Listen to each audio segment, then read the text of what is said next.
Guys, tadi bila cakap tentang usia dan senja, kan? Cakap usia, senja. Okey.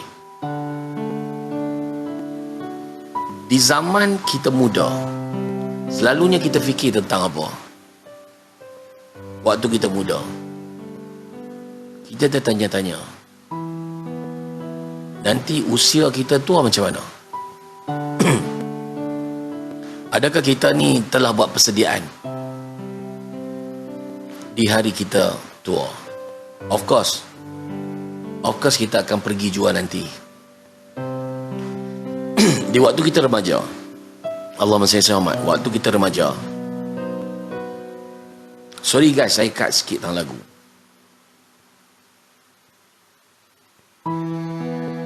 Waktu tu kita ada banyak impian yang ada dalam kepala otak kita. Masa umur kita 18, 19, 20, 22. Allahumma salli ala Muhammad. Ada banyak benda kita nak capai dalam fikiran kita, betul tak? Jika betul, tulis tu betul. Ada banyak benda yang kita nak capai hidup kita. Kita nak ada pasangan hidup. Kita nak bahagiakan mak ayah kita. Kita nak bantu ramai orang. Of course kita ada impian yang macam tu. Tapi kita tak tahu. Naik motor ke sana kemari tengah malam, minta, apa aku nak buat lah? Apa aku nak buat lah? Sebab sekeliling kita adalah sekeliling yang sama macam kita. Waalaikumsalam. Hairul. Kita tanya dia pun tak tahu nak buat apa. Kita tanya kau ni tak tahu, kau ni tak tahu. Apa yang kita boleh tengok macam Syed Mokhtar Bukhari. How? Dia jadi macam tu. Kita tengok orang-orang yang berjaya. Boleh jadi tuan-tuan bekerja dekat kedai makan waktu tu.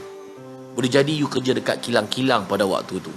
Boleh jadi you seorang yang struggle dalam bisnes you. Boleh jadi you penebar roti canai, you pembancuh air. Boleh jadi you are somebody dalam hal tu. You nampak orang yang freedom, duduk, minum, makan. Depan you hidangkan kat dia orang apa semua. Macam mana dia boleh hidup macam ni? Setuju? Pernah kan terdetik dalam hati kita? How? Macam mana dia boleh duduk di situ? Adakah aku berpeluang hidup seperti yang aku nampak ni? Maksudnya, wujud. Ada orang hidup macam ni. Setiap zaman ada orang-orang yang berjaya pada zaman tu. Saya engineer kilang saja Pak Yus. Okeylah you engineer kilang. Saya seorang pekerja kedai makan. Saya seorang pekerja kedai makan. Saya masuk daripada basuh pinggan.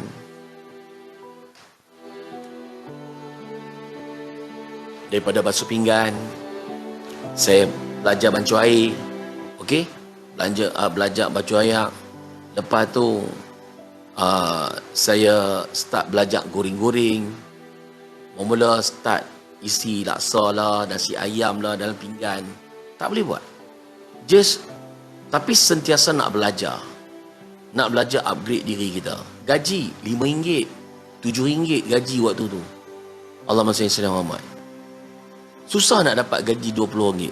Susah. RM15 pun dah kira okey. Tapi waktu tu, yang penting adalah alas perut. Yang penting kita tak lapar. Sebab guys, saya pernah tak makan sampai tak boleh jalan. Duduk dalam rumah sewa, satu bilik yang hanya dilapik dengan surat khabar. Duit tak ada. Nak makan tak ada duit. Kerja pun tak ada waktu tu. Bangun, tidur balik. Bangun, tidur balik. Buka, ada peti air, member sebelah, ada peti air dia, buka, tak ada makanan. Sampai peringkat, saya bangun, dah tak boleh bangun, tak boleh berdiri. Dah lemah sangat. Lepas tu saya merangkak. Masa tu tengok nasi kucing pun rasa nak makan. Tengok nasi kucing pun rasa nak makan. Rezekinya merangkak-merangkak, PPTI yang tadi banyak kali pergi tak ada, jumpalah bawang goreng yang harga 30 sen. Masa tu bawang goreng ada yang harga 30 sen. Ada sikit lagi. Langgar makan, lepas tu boleh jalan. So, sebenarnya, bukanlah itu yang nak diceritakan. Tapi nak bagi tahu, setiap daripada kita ada impian. Kita nak nikmati hidup yang terbaik. Setuju? Namun, lama kelamaan, kita bercampur dengan ramai orang yang macam kita. Sering kita cakap, jangan bercita-cita tinggi sangat. Nanti kita kecewa. Kita boleh zalimi diri kita disebabkan pendapatan kita yang kecil. Kita kecilkan impian kita. Kita zalim diri. Padahal sebelum ni, waktu remaja, impian kita sangat besar. Impian kita nak buat tu, nak buat ni, nak berjaya. Tapi disebabkan kita duduk dalam satu kelompok, sembang besar hak tu nak jadi ni anak. Padahal benda tu percuma je. Angan-angan itu percuma. Impian itu percuma. Tetapi bila kita duduk dalam keliling yang macam tu, kita mula start belajar. Kecilkan impian. Sebab apa? Pendapatan kita kecil. Kita kecilkan lagi berjimat cermat. Kecil lagi. Kecil lagi. Sedangkan kita tak tahu yang kita boleh besarkan pendapatan kita. Kita boleh besarkan income kita. Kita boleh beli impian kita. Sebab kita tak jumpa orang yang bagi tahu kat kita, you can, you boleh. Sebab apa? Sebab Allah Maha Kaya. Kemudian hidup dalam penuh hutang. Tak kisah tentang riba. Asal nak kahwin, buat loan. Asal nak kahwin, buat riba. Yang penting hari itu berjaya. Yang penting hari itu aku berjaya. Siapa yang pernah lalui macam ni? Yang penting majlis itu berjaya. Yang penting aku kahwin. Siapa nak? Jika tak boleh bagi hantaran 5,000, 4,000, 10,000. Anda kata tak buat macam tu, you are tak normal. So, jalan yang terbaik di usia yang muda adalah buat pinjaman. Dan semua orang tak kisah. Pinjaman is mulia. Walaupun Rasulullah bagi tahu berhutang ni adalah hina, di lembah hina. Apatah lagi bila kita terlibat dengan riba.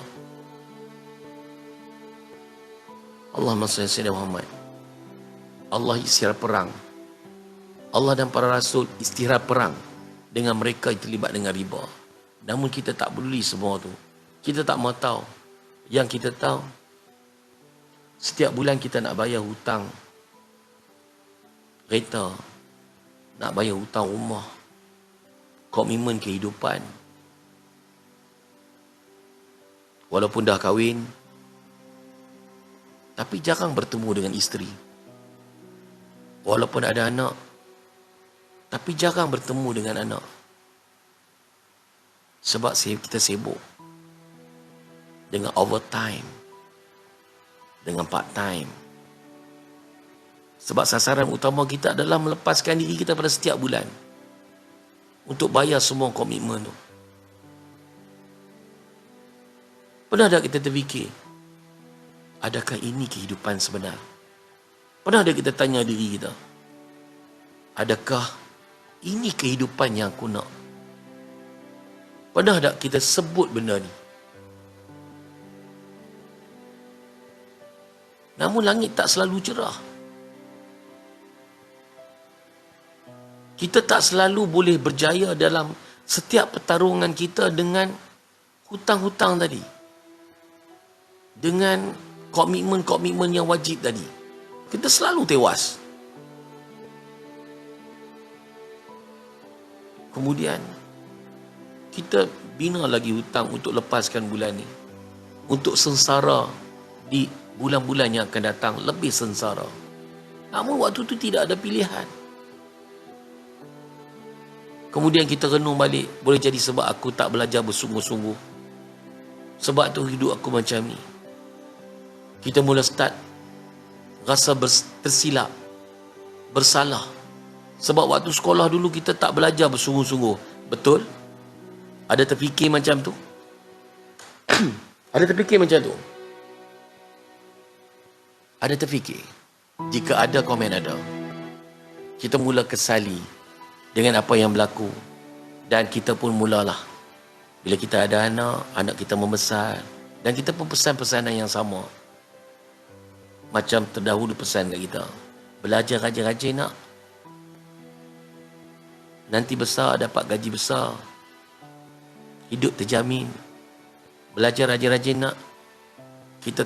Kita sangat-sangat bimbang masa depan anak kita jika tidak ada sijil, jika tidak ada akademik.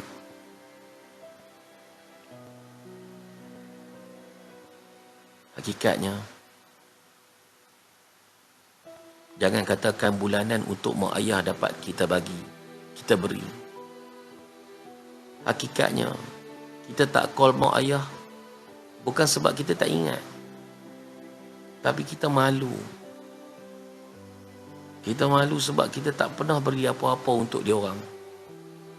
Kita malu sebab kadang-kadang panggilan kita itu menakutkan mak ayah. Menakutkan sebab kita pula yang minta duit. Mak, ayah, boleh tolong? Tak lepas nak bayar kereta. Duit belanja habis. Beras pun tak ada, mak. Seolah-olah memberi bulanan wang kepada ibu tu adalah mustahil. Malah kita yang cedok lagi dekat dia.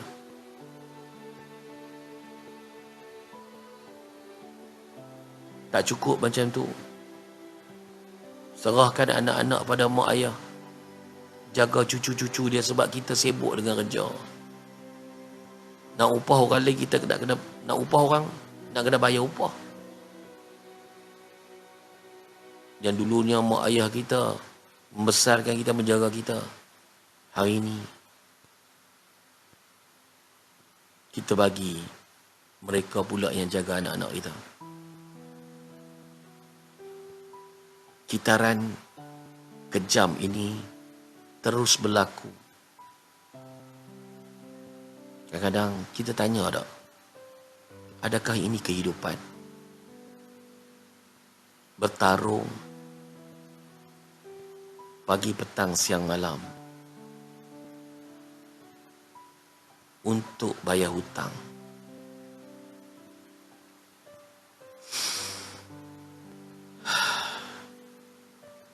Astaghfirullahalazim. Lepas 1 tahun berlalu, 5 tahun berlalu, kenderaan semakin rosak, kos sara hidup makin meningkat, komitmen hidup makin meningkat. Namun hidup masih tak berubah, malah lebih parah. Hutang tak habis lagi. Memang gaji naik. Setiap tahun naik RM50, naik RM1 setiap tahun. Tapi sampai 5 tahun, 6 tahun, ada peluang kita buat loan, kita masih buat loan lagi.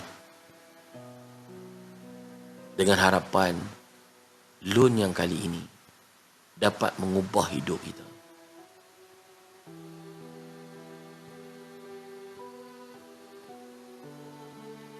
Fasa 5 tahun perkahwinan sangat mencabar, sahabat.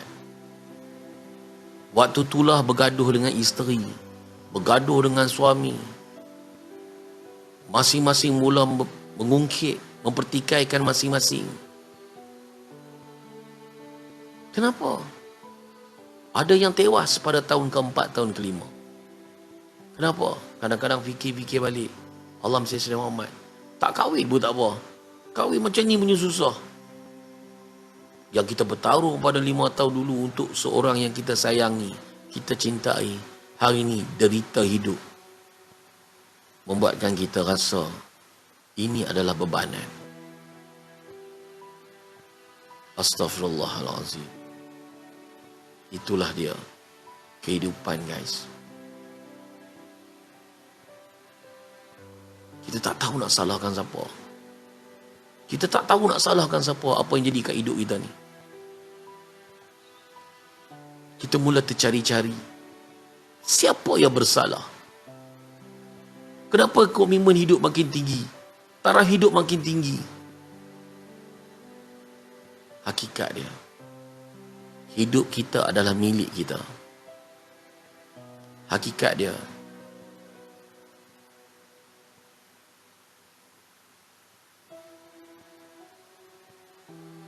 kita tak tahu nak cari siapa. Namun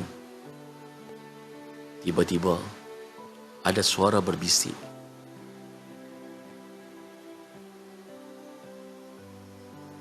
Ini semua salah kerajaan. Sebab kerajaan tidak memberi kebajikan kepada rakyat. Kerajaan tak naikkan gaji kerana kerajaan tak jaga harga barang.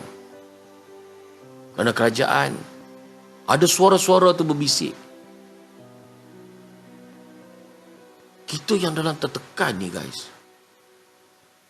kita pun cepat terima. Betul? Ni mesti salah kerajaan. Dialah yang puncanya kita jadi hidup susah macam ni.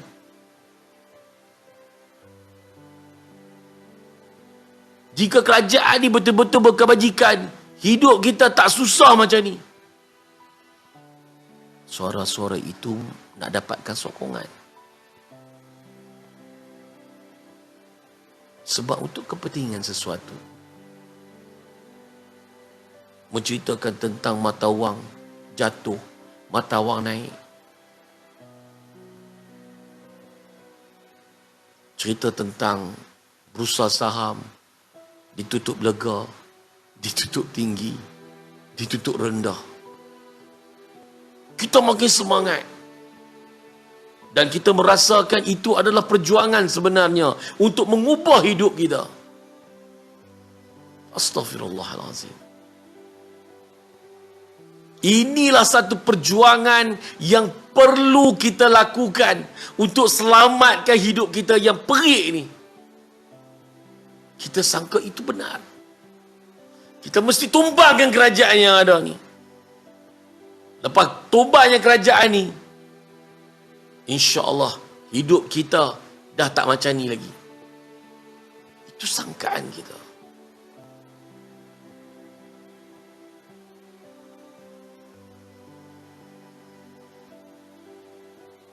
Hakikat dia, kerajaan tu naik.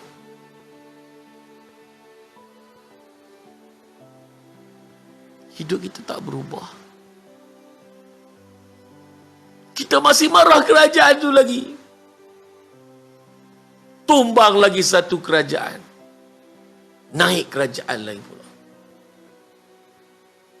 Hidup kita masih tak berubah. Apa nasib kita ni? Dengan siapa kita nak percaya? Semua sama, hidup aku masih sama. Hutang aku masih bertambah.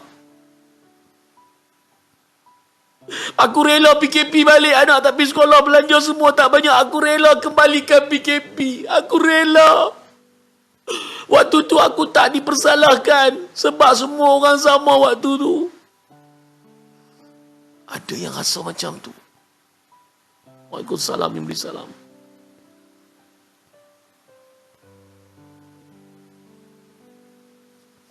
Selepas PKP, kita terus gunakan alasan siapa yang merintah, dialah yang bertanggungjawab untuk hidup rakyatnya. Seolah-olah rakyat ini tak perlu bertanggungjawab untuk hidup dia. Seolah-olah rakyat ini mesti mendapatkan sesuatu daripada kerajaan.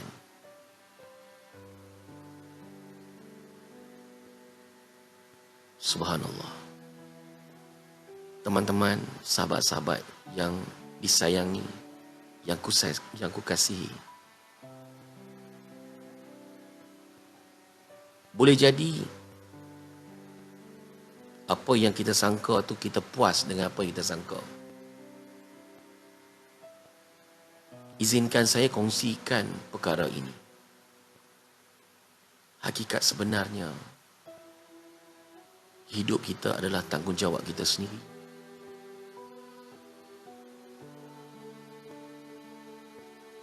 Kita gunakan apa yang kerajaan sediakan. Kita ikhtiar untuk bina kehidupan kita. Kita tidak akan dapat ubah apa-apa jika kita masih menyalahkan orang lain, menyalahkan sekeliling. It's okay jika kita salahkan diri kita. Mudah-mudahan kita berubah. Dengan kita ubah diri kita, antara ubah diri kita dengan ubah kerajaan, yang mana lebih mudah? Soalan. Yang mana lebih mudah kita ubah? Ubah ekonomi kerajaan ataupun ubah ekonomi kita? Yang mana lebih best? Yang mana lebih mudah?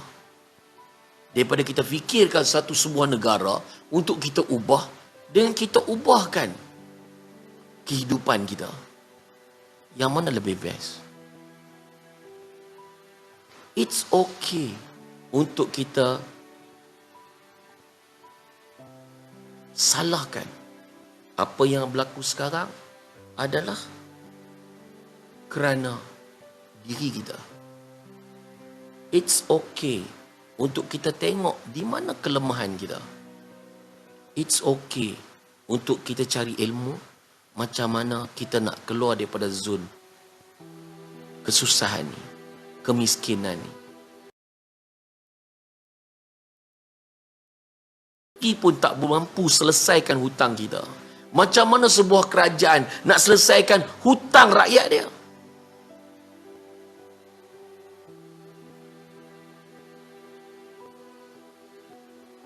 Hutang tu kita yang bina.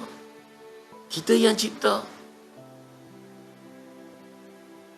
InsyaAllah. Bila kita blame diri kita, kita mula start move.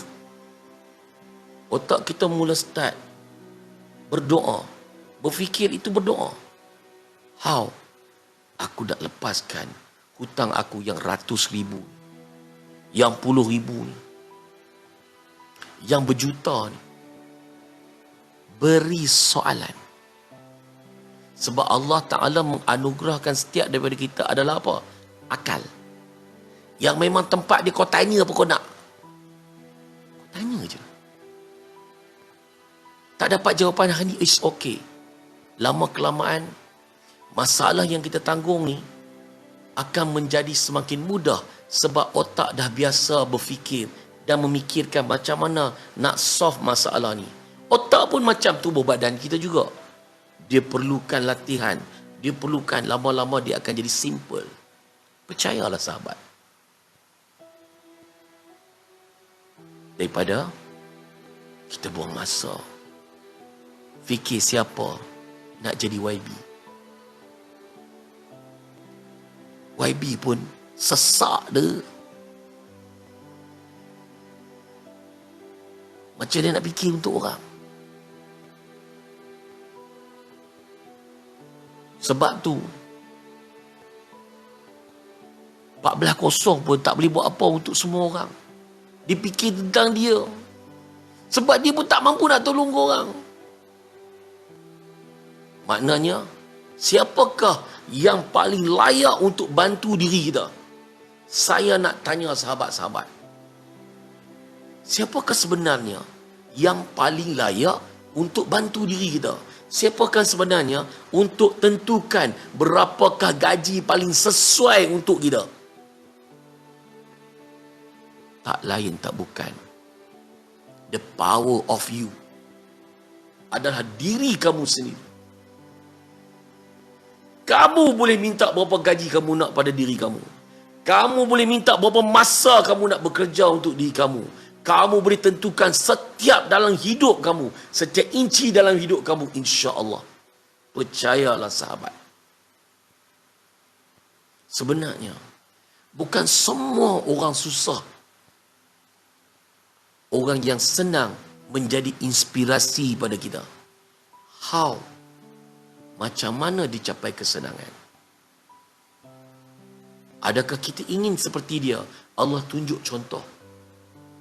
Adakah kita nak seperti dia? Ataupun kita benci seperti dia? Aku tak suka orang kaya. Aku tak suka dia senang. Sebab apa? Kita takkan jadi seperti orang yang kita tak suka. Kita takkan jadi. Bermakna, wow, bestnya dapat life macam dia. Mudah-mudahan satu hari nanti, aku dapat masa, aku dapat bebas keuangan. Satu hari nanti, aku bebas berbelanja. Satu hari nanti, aku bebas masa macam tu. Satu hari nanti, aku bebas memberi. Sentiasa excited untuk like him. Macam dia. Berdoa. Bukan membenci. Kita latih diri kita. Ucap tahniah. Tahniah, syukur, Alhamdulillah, Ya Allah. Sebenarnya benda tu dilatih. Untuk hati kita menjadi lebih bersih. It's okay.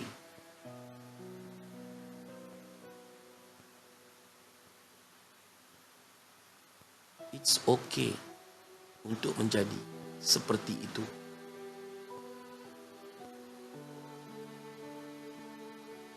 InsyaAllah sahabat.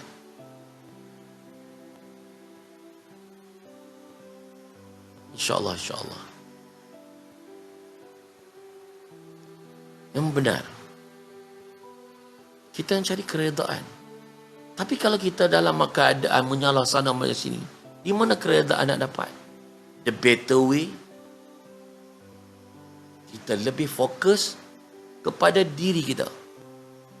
Aku start nak belajar. Aku start nak ambil tahu macam mana nak dapat life macam ni. Aku ada anak 5 orang. Pendapatan aku sepatutnya kena macam ni. Aku kena buat tambahan macam ni. Aku kena buat macam ni. Ikut situasi peluang. Peluang apa yang ada? Sangat banyak peluang ada di Malaysia. Sebab kerajaan tidak melarang kita untuk berbisnes dengan mudah. Itu yang kita nak. Kerajaan sediakan kita keamanan yang ada. Alhamdulillah, itu yang kita nak.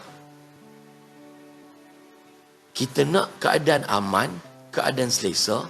Apa yang kerajaan sediakan kita guna. The better way daripada kita petikai.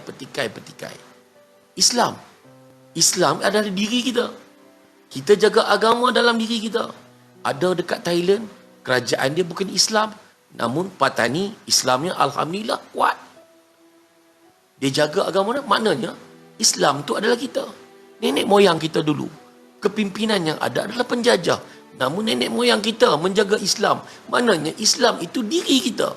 Menjaga Islam kita. Islam ada pada diri kita. Yang kita perlu jaga dalam diri kita.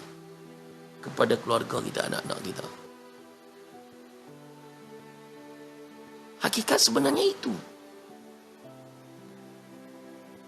Positive thinking. Dan hakikatnya memang itu positif yang berlaku.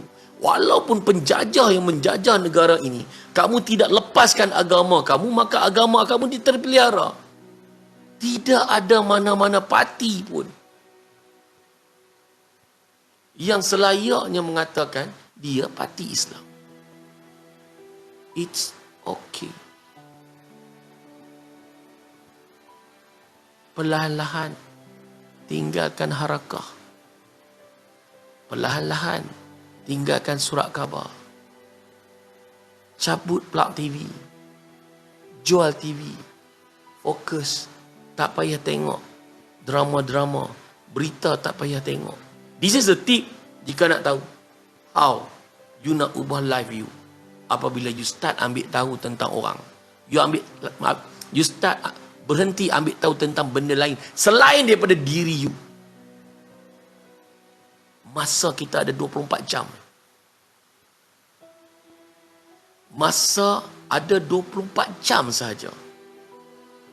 Setiap orang sama. 24 jam tu kita guna untuk apa? 24 jam tu adakah sepenuhnya kita guna untuk kita? Untuk isteri kita? Untuk anak-anak kita? Adakah kita dah guna sepenuhnya? Ataupun hari ini yang kita balik kerja apa semua, kita fikir tentang benda lain. Kita tunggu cerita baru, berita baru apa yang berlaku ada. Sedangkan kita terlupa nak upgrade hidup kita. InsyaAllah guys, you boleh start. Mula start fikir tentang diri kita.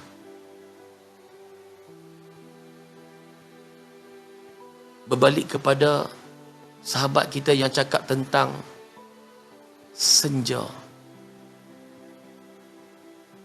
Sebab kita masih ada peluang untuk ubah apa yang ada pada diri kita. Dan bukan kerajaan boleh ubah kita.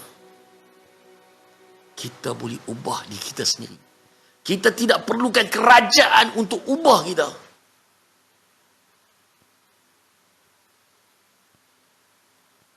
InsyaAllah. Tanya pada diri. Apa yang kita nak sebenarnya?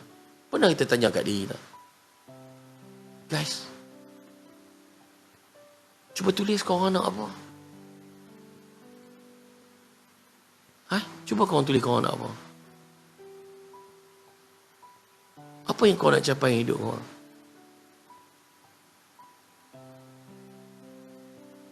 Apa yang betul-betul korang nak capai? Adakah korang rasa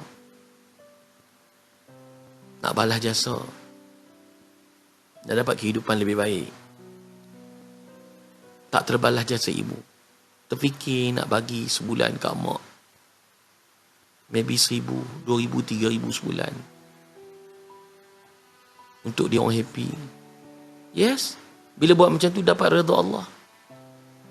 Bila anak berhajat sesuatu, you boleh tunaikan, you happy kan. Kekasih Allah, anak-anak kita kekasih Allah, you happy kan kekasih Allah. Anak-anak kita bersih, you happy kan pasangan you. Dah lama you tak ada masa, you tak beri apa-apa dekat dia. Boleh jadi dia suri rumah tangga sepenuh masa, you tak boleh nak bagi gaji dekat dia. You start mula fikir untuk bagi dia happy, hargai apa yang dia dah buat.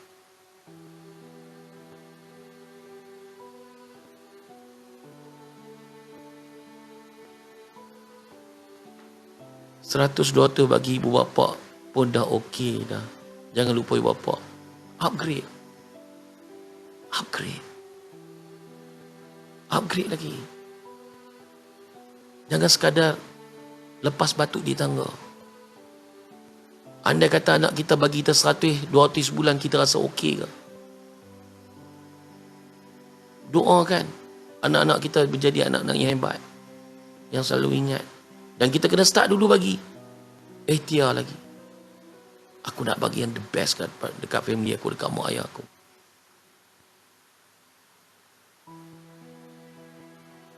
Jangan rasa cukup dengan 100, 200 bagi kat mak ayah. Jangan rasa cukup seperti lepas batuk di tangga. Yes, betul kita tak sampai peringkat kemampuan itu.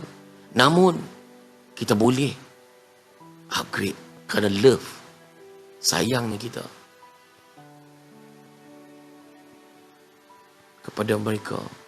Kita nak dia happy.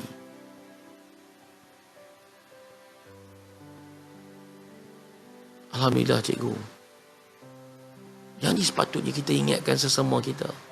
Tanda kasih sayang kita. Betul ikut kemampuan masing-masing. InsyaAllah bila kita ada kehendak, Allah bagikan dia sebab.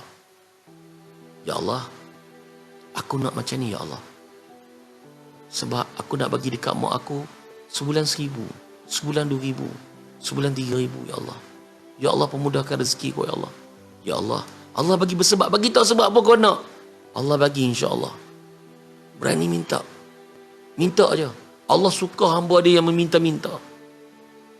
Sebab meminta-minta kepada Allah adalah ibadah. Minta. Minta. Minta ke Allah. Kita tak daya. Kita memang tak daya. Tapi Allah. Sebab tu jangan fikir apa yang kita layak dapat. Namun fikirlah apa yang Allah layak beri. Kadang-kadang kita terlalu menghukum kita. Aku tak mampu. Aku tak boleh. Siapalah aku? Kita letakkan limitation pada diri kita. Sedangkan Allah tak bagi tahu macam tu pun kat kita. Dia suruh kita minta je. Ya Allah, aku nak bahagiakan mak aku. Aku nak bahagiakan isteri anak-anak aku, ya Allah. Ya Allah, keliling aku banyak orang susah, ya Allah. Ya Allah, kau tambahkanlah rezekiku, ya Allah. Bagilah banyak-banyak, ya Allah. Aku sedia, ya Allah. Aku sedia menerimanya, ya Allah. Dan aku bersedia memberinya semula kepada yang hak, ya Allah. It's okay. Boleh jadi postman. InsyaAllah.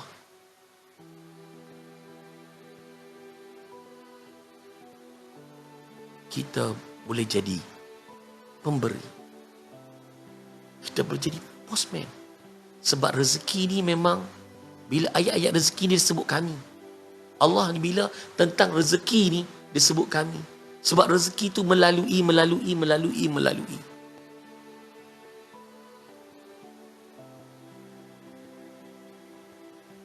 Saya nak keluarga selamat dari masuk api neraka, Pak Yus. Alhamdulillah. That's why ada solat, ada zakat. Ada solat, ada zakat. Ada tauhid kita, ada ekonomi. Agama dengan ekonomi adalah benda yang berserta, bersama. Nampak? Bersama. Maknanya, kita kena berani untuk terima. Ekonomi kita adalah cabaran. Di antara cabaran agama kita bagi dekat kita. Kita kena jadi giver. Give. You must to give.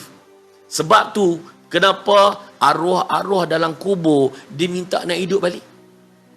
Kenapa? Arwah-arwah yang dalam kubur minta, ya Allah, nak hidup balik. Amalan apa yang dia orang nak buat? Nak sedekah.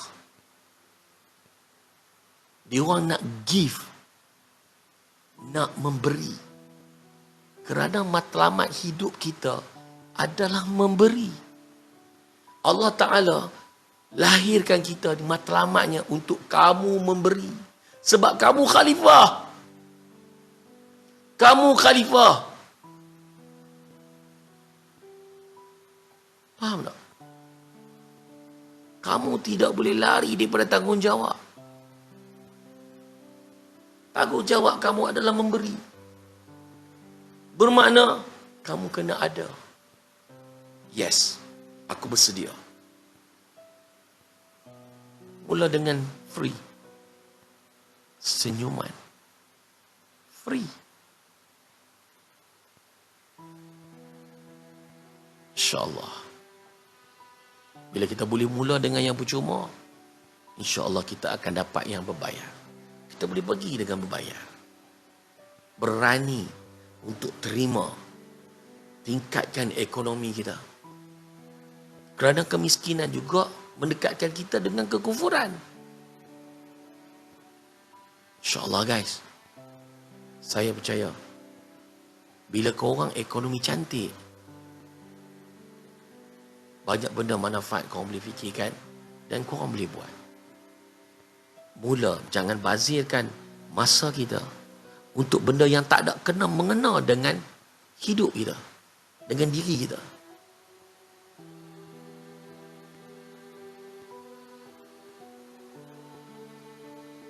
Ya, boleh saya nak saudara sesama Islam semua masuk syurga. Betul. Sebab itulah kita ada 73 golongan yang Allah terima hanya satu. Siapa dia? Mereka yang memikirkan bagaimana nak selamatkan yang 72 golongan lagi.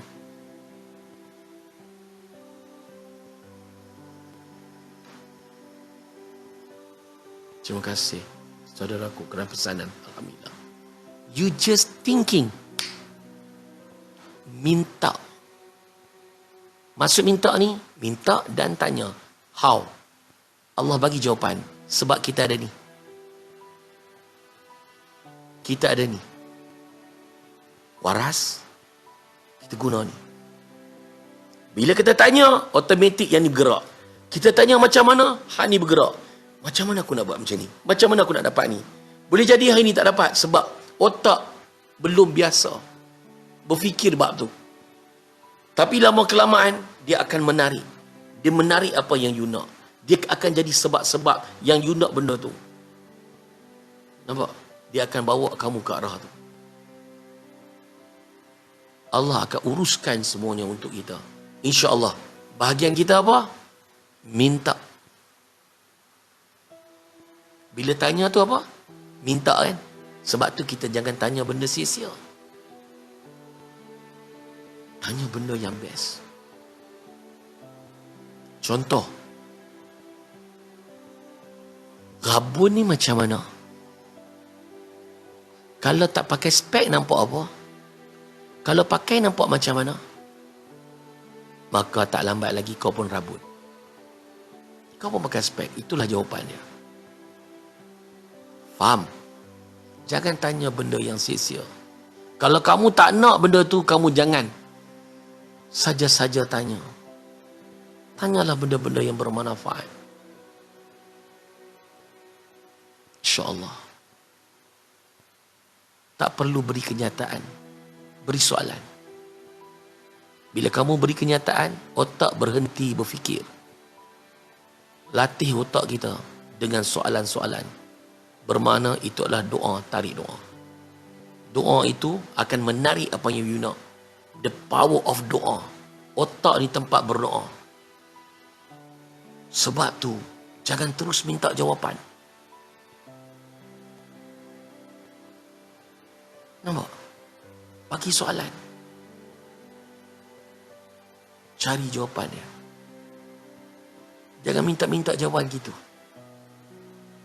Kadang-kadang kita dapat pun kita tak faham. InsyaAllah. Allah yang beri kefahaman. Okay, sahabat-sahabat. Ada 53 mata memandang. Saat yang singkat dan saat yang bernilai. InsyaAllah mudah-mudahan semua ni bernilai untuk sahabat-sahabat saya. Tak kira siapa saja. Mudah-mudahan berkat untuk anda semua. InsyaAllah di waktu-waktu sahur ni, saya doakan Allah SWT mempermudahkan urusan-urusan sahabat-sahabat saya, viewer yang ada. Memurahkan rezeki tuan-tuan, memberikan tuan-tuan ketenangan. Ingat, rezeki datang bila kita rasa enjoy. Rezeki datang bila kita rasa happy. Rezeki datang bila kita rasa senang. Jangan gaduh. Jangan gaduh dengan pasangan. Jangan gaduh dengan anak. Jangan gaduh dengan sesiapa. Sebab rezeki datang bila you rasa best. Sentiasa sayang semua orang. InsyaAllah. Saya sudah dengan Assalamualaikum warahmatullahi wabarakatuh. I love you all.